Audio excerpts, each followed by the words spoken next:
Hey, and welcome back to another episode of Vibrant You. Today is a special episode. We have an amazing interview with one of my dear friends, Lisa Flynn, and we are getting into all things relationships, connection, and authentic relating. So, we are talking about the secrets of authentic connection, how to create deeper, more rich, nourishing, and vibrant relationships.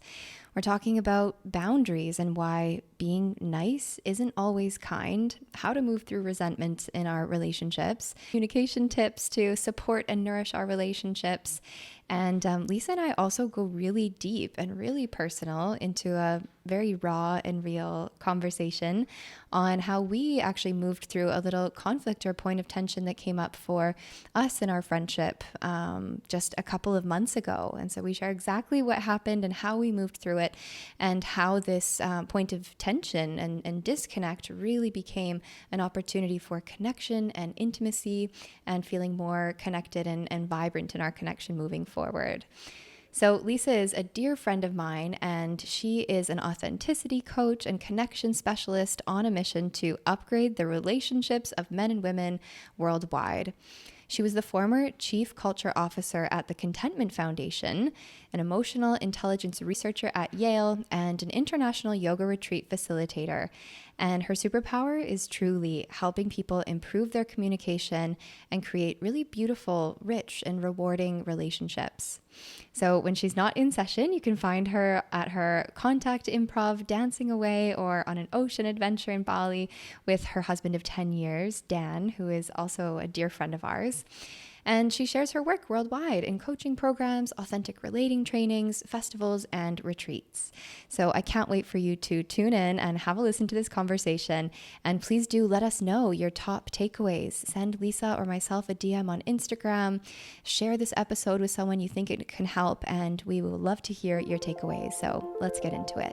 Hey, and welcome back to another episode of Vibrant You.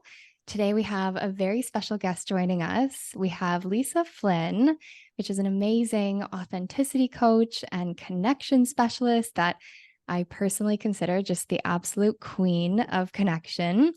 And Lisa's also one of my dearest friends here in Bali, and truly just one of the most vibrant and alive and inspiring humans that I know.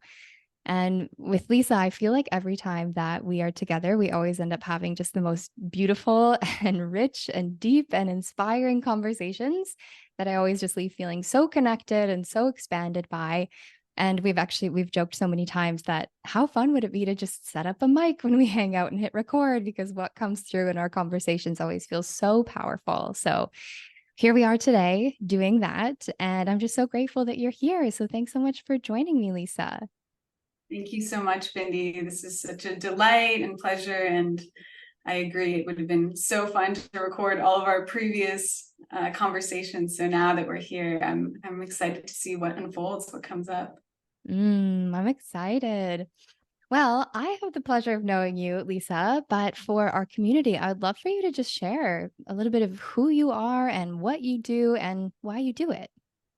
So I'm an authenticity coach, and I really love focusing on helping people awaken the parts of themselves that have been dormant, have been shut away, and to really allow those spaces to shine, right? There's so much conditioning that we have that have protected us, that has allowed us to survive and thrive. And at some point, we all reach a place where there are parts of us that just need to be set free, to be nurtured. And I like nothing more. Like, it brings me so much joy to see people in their fullest expression, whether that's in the more sexy, sensual side of them, or the part of them that's really playful and childlike that they haven't been tapped into for a while, or maybe it's just a little bit more messy and weird and quirky, and allowing those flaws and imperfections to shine. So that really touches my heart, and I know I've been on my own journey with it. So being in this space of allowing people to blossom into their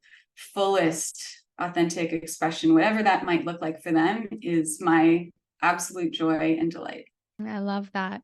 And I so personally experience that when I'm with you, as I feel consistently so expanded by our interactions and by our friendship and by the conversations that we have, and all that I, over like the last, I don't know, 7 years of our friendship, have been so blessed to receive from you. So I'd love to just explore with you. Like, I know for me personally, and so many people in our community, there's this desire to experience more rich and deep and nourishing and profound connections, like what you and I have, and like what many of us in our community experience here in Bali, but is so like void or not tapped into in so many different cultures and places and relationships around the world. So if this like connection that we really desire, if there was a recipe for it, for creating that really authentic and deeply connected relationships, whether that's romantic relationships or friendships or whatever it may be, what would you say are like the key ingredients to really creating that connection? I think the first thing is to slow down. It seems really simple, but in allowing ourselves to really receive the moment, receive ourselves, be tuned into our bodies, slow down enough to hear the inner thoughts, feel the inner sensations, then what is true in that moment has more space to actually arise, to be revealed, to be shared, to be a source of connection. So I think if there's one thing, it would be slow down, whether that's with yourself or with somebody else, because in that slow down, expansive space, there's so much rich information that can come through. So that's number one. Number two, I would say, is start to really welcome and accept more parts of you. So when you have this mindset of really allowing all of it to be welcome, right? All the parts, even the awkward, crunchy, weird, shameful, angry, uncomfortable things, then you get to experience yourself as a full spectrum being. It doesn't mean that you're always angry or always sad, but you can move through some of these experiences a little bit more fluidly. And in allowing and welcoming more parts of you, then you can share that with somebody else. You can receive that from somebody else. And there's a bridge, there's a connection. We are all human. We all have these multi-dimensions, and sometimes they contradict each other. There's a great quote that's, do I contradict myself? Oh, actually, I can't remember it exactly. I'll have to remember it later. But so be it. We get to be totally multi-dimensional. So welcoming more of ourselves brings in connection, and then maybe revealing, bringing yourself forward, right? Stepping forward into revealing who you are in that moment, even if it's shaky. Like right now, I can feel my armpit sweaty, and I noticed that I was embarrassed that I couldn't remember the quote, and this is all part of my reality. And there's another part that can just move on, and I'm enjoying being here with you, and I'm finding this so thrilling, and what a delight to have this experience. So after revealing yourself, I would say, just taking responsibility also, because there is a connection that you want to not only just, like, it's not just about radical honesty and you say whatever you want, but there's an honoring that there's someone else on the other side. There's a receiver who is I'm interacting with, and I want to make sure that we have a shared reality, a shared connection. So you can honor yourself, but you're also honoring the other person and considering them in the ways that you show up in those connections and communications. And yeah, one of the things that I appreciate most about you, Lisa, and like about our connection and how we relate to one another, is it really does, I really see all of those themes that you mentioned, and how I feel fulfilled by that in our connection and with all of the connections that I have. These piece on like slowing down and giving ourselves permission, like you just, displayed, to check in with ourselves and what is it that I'm feeling right here, and holding the nuance that we can be holding multiple realities at the exact same moment. And like how intimate that feels when someone lets you into their inner world and into their inner experience of of those different pieces that are alive for them. So I thought, as you were sharing, I'm like, there's something about vulnerability And like the requirement for us to really step into these authentic, really deeply connected relationships requires us to get vulnerable, right? To be really deeply honest with each other and to expose those parts of ourselves, like you said, that might feel cringy or awkward or clunky or uncomfortable. But yeah, what would you say about the importance of vulnerability, or like how do we do that? First, I think that vulnerability requires that you have to feel a certain edge within yourself. So it might appear, for example, that what I shared was vulnerable, that, you know, my armpits are sweaty, but I'm I've said that before. There's sort of a comfort with that. So for me, revealing that doesn't necessarily feel super vulnerable. I have to reach a certain threshold within myself, and that is something that only I can know, right? Only you can know what is going on inside of you. So sometimes there are parts of us that we need to tend to, that haven't been fully integrated, that we need to be kind. And it's important to also notice, okay, where am I coming from the mindset of like, I want to share this because it will bring me closer to you and this will support our dynamic, versus I just need to let this out and like have a just let it, you know, kind of just express yourself without considering the other person. So vulnerability is an important piece for our connection and conversation. And there are nuances to it that I love diving into. It's not a blanket where we just share everything, right? I'm sure you've had those experiences, or wonder if you've had those experiences where people just like they overshare, and it's I found myself like kind of tuning out, and they're not really relating to me or noticing. So someone can be vulnerable but not in connection. Maybe that's the point of what I'm sharing, is that vulnerability doesn't imply that you are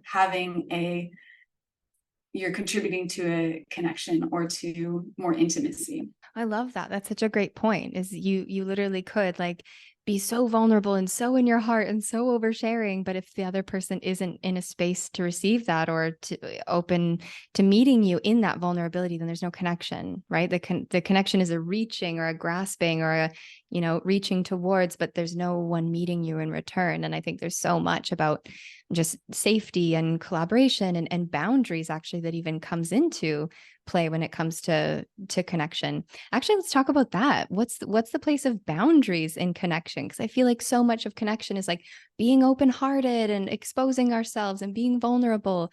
But I feel like boundaries have such a big place in actually creating connection as well. What would you say? Yeah, boundaries are a really great topic to explore. I think what comes up for me around that is having porous boundaries. So when you're too permeable and not protecting or holding certain things sacred, that can also lead to the possibility of not really being fully in your truth, right? It can be inauthentic to be sharing because it can feel a little bit awkward, or that you're not ready to share, and that you're not holding the boundaries. The boundaries can be very loving, like to to really bring yourself into connection with someone through sharing when you need some space, or hey, I need an hour to calm down a little bit and then I would love to revisit this conversation. Those kind of boundaries can be really powerful in demonstrating the care that you want in a connection. They're not to close people off. They can actually bring us closer by being honored and by being expressed. I love that. I feel like there's one sentence that I use so often in my relationships nowadays is like when it is feeling vulnerable, it is feeling edgy to share something. Maybe it's expressing a boundary or you know, something that I'm not feeling really fulfilled in the connection, is like really coming back to this piece of like, I care about you too much to not say this. Or like with my partner, with Dale, I'll say like, I love you too much to not reveal this to you, right? Or to not express that boundary, because I know that if I don't express that boundary of, you know, like today we were kind of like bouncing around and had so much going on and I was feeling really busy and overwhelmed. he was seeking connection. I was like, I have a million things to do and I have to prepare for this interview and blah, blah, blah. And yeah, I was realizing that I was feeling a little bit resentful. Like I felt him kind of like keep reaching out and being vulnerable, like you just said. But there was something in me that wasn't available in that moment. Of course, we have that relationship that is deeply connected. But in that moment, like I was just busy and had things going on. And so actually the loving thing to do in that moment was not to be passive and be kind and, you know, fake or pretend that I was connecting with him, but to be really honest and say, hey, babe, like I care about our connection way too much to, not let you know that I'm just feeling really busy and really overwhelmed right now. And I'd love to connect with you in another moment, and kind of like coming to an agreement over that. And that felt so connecting and so intimate versus pretending everything's okay. And or not saying anything, which would lead to resentment or that create a story in my mind that he's always clinging or always pushing me or always, striving for something that I'm not available for. So yeah, I so feel what you're saying in that. And I'm curious if you'd be open. I feel like it'd be so helpful for people like, you and I, we talk in this way and it feels there's a level of comfort, like you said, to talk about boundaries and talk about connection and reveal our hearts and do this authentic relating. But I'm thinking of me like 5 years ago, even like 2 years ago, where I was not in this space and did not have these tools. I'm wondering if you'd be open to like sharing a little bit of like something that you and I went through recently that brought us so much closer. This like little thing where I was feeling some like pain and discomfort in our relationship. And I felt so safe with you to come to you with that. And we just so met each other in that discomfort. Are you open to kind of going through that a little bit? It's a little bit edgy, but I'm curious if you're open. I'm so open. I would love to dive into that. That feels very alive and real and relatable. So I guess my desire is to hear maybe you kick it off, like set the stage, and then I can weave in some of the things that I was experiencing on my side. Yeah, and how we both met each other and how that became such an opportunity for like I feel so close with you, and I felt like our connection just deepened so much through that hard, cringy, awkward conversation. So what happened was this was like, I guess, a month or two ago. So it was recent. And you and I have been friends for like 7 years. And our connection is so important to me. And I love you like crazy. So again, it was one of those things where I was like, something happened in our friendship. And I won't bring up all the details just to honor and respect the other person involved in their privacy, just to be in my integrity. But something came up where I felt like my judgment was you siding with the other person, or I kind of lumped you in with that other person that I was feeling really hurt by. And I had all these judgments and all these projections as to like, you should have chose me, like I'm supposed to be your better friend. And my little girl got hurt inside. And I felt so actually like really ashamed to say that because I was feeling like jealous. I was feeling shamey. I was feeling really cringy, like these parts of me that were feeling really hurt. And I had this story like, I shouldn't be hurt by this. I knew in my head, Lisa didn't do anything wrong. Lisa didn't mean to do any harm. But in my body and in my heart, I was like, something feels hurt.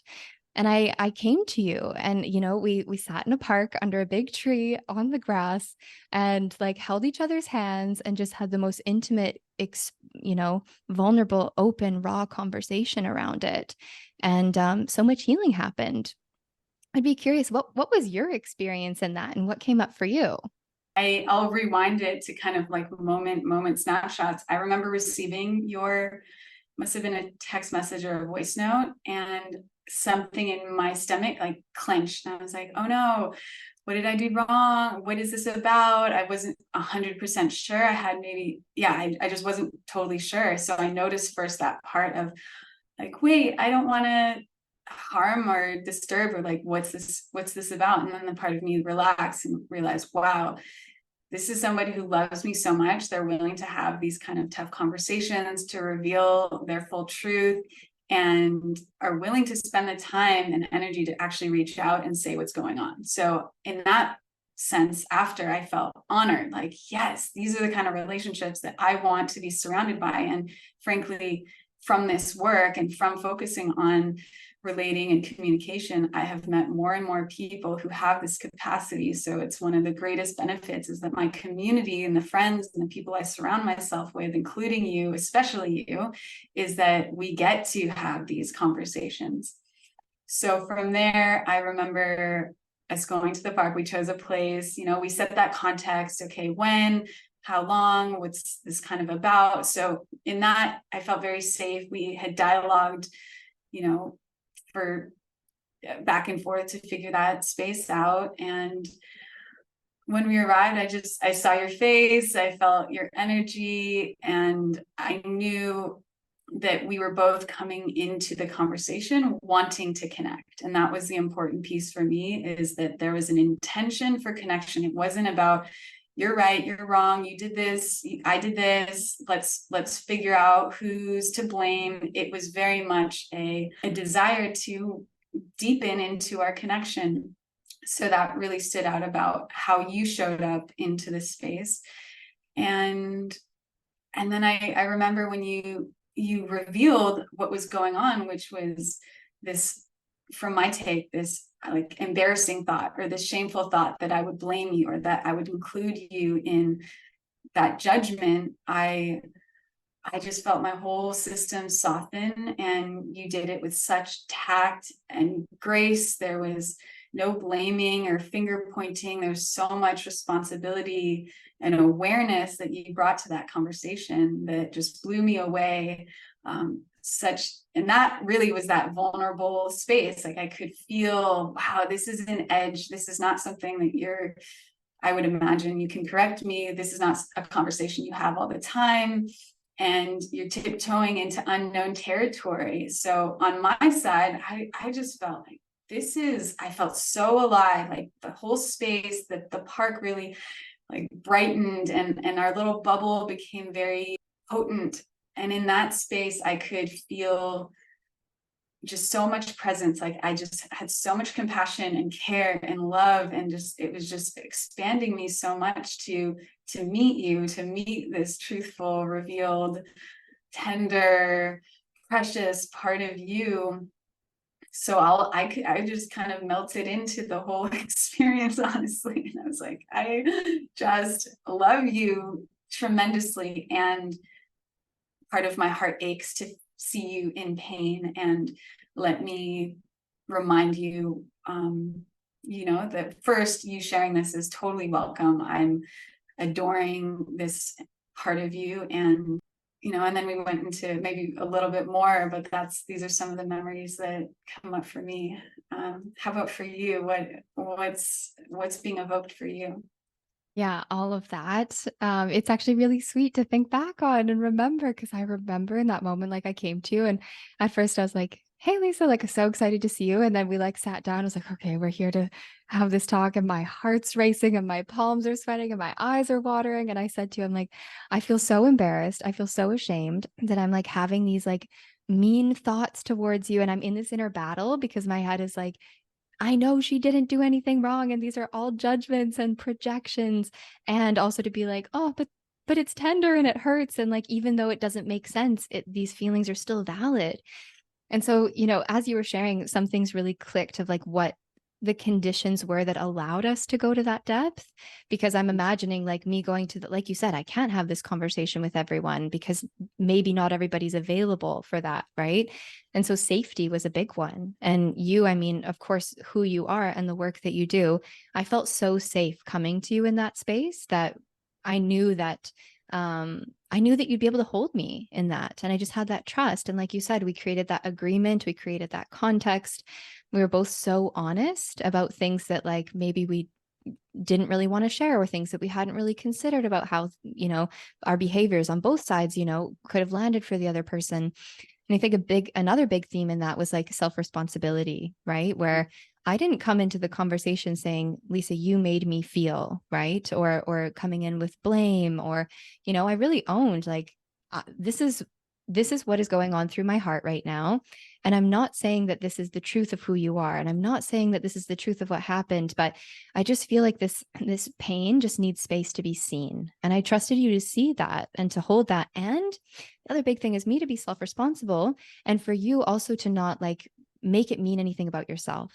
not take it personally, not say like, oh, Bindi's upset at me, or Bindi's feeling disappointed, so I must be a disappointment, or Bindi is having a moment of feeling like our friendship is a little bit rocky and I'm a bad friend, right? Or like not taking it personally as well. I feel like that's so important. I know in the past I've gone to friends or gone to relationships where I wanted to talk something out and have this thing in my heart, go with self responsibility, shared it, and they completely collapsed and like, oh, I'm a horrible person and I shouldn't have done that. And they self blame. And then I feel like I have to kind of like hold them, through their experience of being uncomfortable with my uncomfort. And then, I mean, there's no connection in that space. So, what do you think? Like when it comes to self responsibility and owning our projections, but also being honest, like what comes up for you in that space? Yeah, I guess to piggyback on part of that is that we went in with the agreement to talk about your feelings, right? So this wasn't about me. And of course, I was prepared to have an exchange and share my experience, but it was important to me to really hear you and hold a space to the capacity that I could, because I also, maybe the underlying agreement was also to say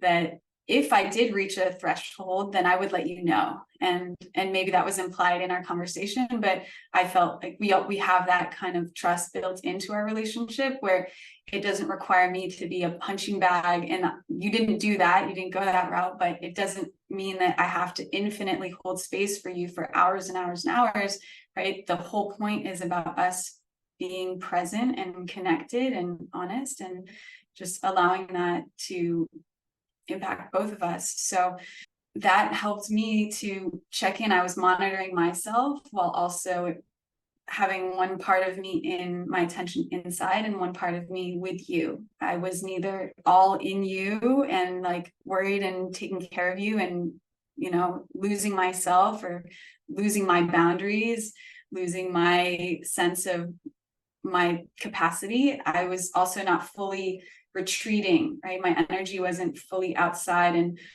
ignoring and just allowing you to talk without really listening. I wanted to deeply listen to you and let it impact me. Like I felt so much. And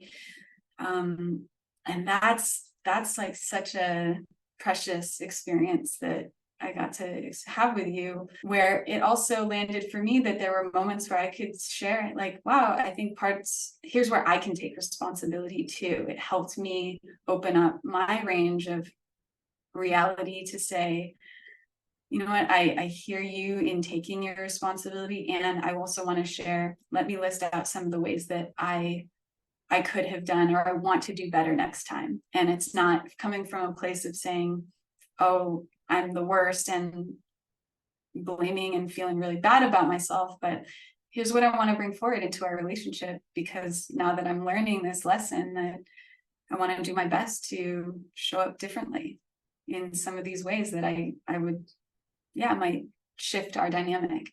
So powerful. I love that. I feel like having those boundaries in place or that clarity in place really is the condition that creates trust in relationships and safety, like I know that because I know that you know your boundaries, you know your limits, and I trust you to express them with me. And in that way, I feel safe to open my heart with you because I know that I'm not going to be opening my heart and, exposing what's real and alive for me. And you nodding your head saying, yes, I hear you, and simultaneously resenting that I'm going on and on about my story. And it kind of brings me to a past version of me. And I know a lot of women can relate of like people pleasing and overextending and not maybe have like being the good girl, being the kind one, being the nice one, the one that's always there for people, the one that always knows what to say. So what would your advice be for someone that is maybe more in that people pleasing and struggles with boundaries when it comes to connection? First, there has to be some awareness that that's going on. And I think, to your point on feeling resentment, if you are noticing that you're feeling resentment towards someone, that's a super great flag to check in and see, well, what is underneath that resentment? Maybe it's that there's something more that you want, or there's something that you don't want. There's a boundary or a desire that's not being met, not being acknowledged. That's where I would start. I'd say, start to pay attention. This is the easiest access point, is your emotional space. Find those places of resentment and then go one step deeper, figure out, what is it that you actually want here? And from that, right, then possibility happens, because the resentment, it's sticky. It keeps me very antagonistic. I find this other person to be causing. I can go into victimhood. Like, I know this pattern very well in myself. This is exactly, I would blame coworkers because I didn't know how to tell them to set deadlines and to set expectations for the projects that I was leading. I felt resentment with my husband because I thought that we had scheduled a date for a certain time and didn't make that crystal clear in a message. Like, there's so many places I can think about, or friendships, right? The resentment would be very subtle, and usually I just brush it under the rug or let it build up and then be more passive aggressive, right? This was how I learned to stay safe. I wanted to be in harmony with everyone. I never wanted anyone to think that I was too nitpicky or that I was upset with them. I always wanted to be the cool girl. No, it's okay. No big deal. You're an hour late. I'm not mad, but deep inside, I was like, ugh. So understanding those resentments and then saying, okay, in that example, wow, I really wanted to meet you earlier. I was looking forward to having a full day of activities together. Or, there's so many ways that this can show up, and it's just takes practice, but having safe people as well to practice with, people who you can be a little clunky with. It helps so much. It's just muscle memory, so to speak. Just keep practicing. But the doorway is knowing where your resentments are and figuring out what you actually want and asking that question. I feel like I want to get clunky tattooed on my forearm. It's a reminder. Get cringy, get clunky. It's just such a beautiful way to live life that creates so much connection. So I love that. One of the best pieces of life advice that I ever got as like the chronic people pleaser was like, nice is not kind. I was like, whoa. Sometimes in the name of being nice, of being like, oh, I just have to be nice. I have to be polite. I have to be available. I have to give. I have to always be in that service energy. But if that's leading to resentment, that's not kind, and that's not in service to the relationship long term. And it, like you said, builds that resentment, creates passive aggressive communication, and it creates separation. So I'd love to hear you share just that clarity on where that comes from and how we can start to practice it step by step. So, okay, well, this is so fun. I think that's a great place for us to start to wrap up on. So I'd love to ask you 3 quick little hot tip questions. Are you ready? Ready? Okay. What is the number one thing that people can do to improve their wellness today? Pay attention to your inner world. Allow yourself the acceptance, the welcoming, the kindness, the compassion for whatever shows up. If anyone can start to really create a safe place to be yourself, like, you are the safety, that there is a space inside of you that is welcoming every color, every note on the piano key, that we can really live in a more vibrant reality. Like, then life gets much more turned on and musical. And I would say, yeah, be a safe space within yourself. Pay attention to what's going on inside of you. I love that. That's great. And what's your personal number one secret to living a vibrant life? Laugh, play. I'd say let yourself just be so silly. Don't take it so seriously. Enjoy the crunchy conversations. Enjoy the beauty and the darkness. Like, have a place where you can play more, laugh more, dance more, sing more. Just enjoy life. Like, we have such a short amount of time here. I love that. Play is the greatest medicine. I love that I get to play with you so much. After our hard conversation, we went longboarding together, like into the sunset. So I just love that it so gets to be both. That's so beautiful. Okay, last one for you. What is the number one book that if the entire world read it, that the world would be a happier, healthier, more beautiful place? The Untethered Soul. And I haven't read it in a while, but it was a game changer for me to realize and understand in very simple terms the part of me that's really witnessing versus getting attached to the voices in my head. And having a general framework for navigating my inner world. So I would say start there. The Untethered Soul by Michael Singer. I'm currently reading that right now. Such perfect timing. It's literally the book on my nightside table. I'm rereading it. It was the same as you, changed my life like 8 years ago now. And Teo, my partner, just finished reading it. He's like, you have to reread it. And so now I'm halfway through it and loving it. Such eternal advice and beautiful wisdom and insights. And it's so like real life and so practical. That's probably why I channeled it. Definitely. You so knew. Oh, I love that. Well, Lisa, where can our community find you online and how can people work with you? Find me online on Instagram. My handle is the Lisa Flynn, and I love to work with people one-on-one. It's just, it lights me up. I like having these more intimate containers and commitment. So for me, commitment looks like 3 months, and we dive in, we meet each other every week. Sort of a process that I like to go through, which is deprogramming, or let's say break free from some of the programs like good girl, the nice guy, people pleasing, some of the things that we talked about, because those are the conditions that are really keeping us stuck.